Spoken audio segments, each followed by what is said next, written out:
So lying comfortably on your back, the gaze is up towards the ceiling, the back of the neck is lovely and long. All of your spine, it has its centered curves. And you're going to bring the feet just a little closer together so that they're just narrower than hip width apart. And just start by doing a few pelvic tilts. So the pubic bone tucks softly under, the lower back will broaden to the floor, and then the tailbone, the sit bones tuck towards the floor, and the lower back will softly arch. Just notice this, the fluidity that you have, whether this feels comfortable for you or not. And rest back in the center. Now what I want you to do is tuck the pubic bone softly under. Put whatever level of engagement you need so that your back feels secure through the pelvic floor.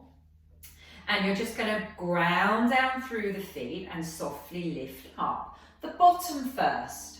Now with the bottom lifted, you've still got the kind of the ribs, the lower ribs on the earth. Have a sense of the knees lengthening forwards. You'll start to feel that lovely stretch to the front of the quads and possibly the beginning of an opening to the front of the hips.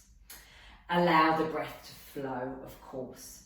And then you ground down through the feet a little more, the knees lengthen forward and peel the rib cage, that lower portion of the rib cage from the floor.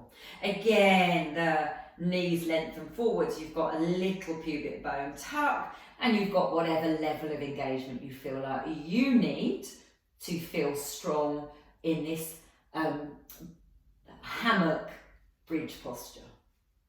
And then you can come up a little higher, knees forward, ground down softly through the feet, pubic bone tucks, and you're resting on your shoulders now, so the shoulder blades have come off of the ground.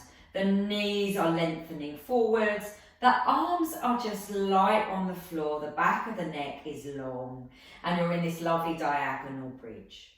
I'm just going to move around so that you can see my knees a little more clearly, remembering that to place your feet in a centre position, avoiding that movement, especially we prefer to laterally rotate the feet out. So I'm just going to lovely and softly roll up, not overusing the bum, not overusing the feet, just getting that level of equality of tone to the back and the front of the body.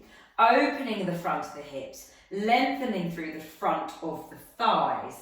And now we're going to work the adductors, the inner thigh muscles. Because your feet have been moved slightly closer together, your knees might easily touch. So you squeeze and release, and you squeeze and release.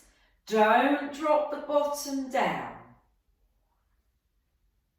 Now notice as you squeeze the inner knees towards one another, do you feel that squeeze, that tensioning travelling up the inner thighs all the way into the pelvic floor?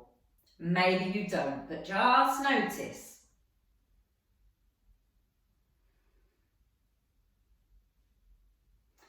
And when the knees are next together, keep that soft squeeze. Bring the arms overhead, and they might be directly overhead, or you might want them more like a V shape perhaps, or maybe keeping them down to the sides of the body if the shoulders are less than comfortable.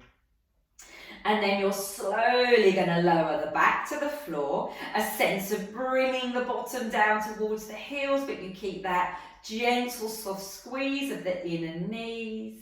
The back touches, the knees open, and the arms come back by the sides of the body.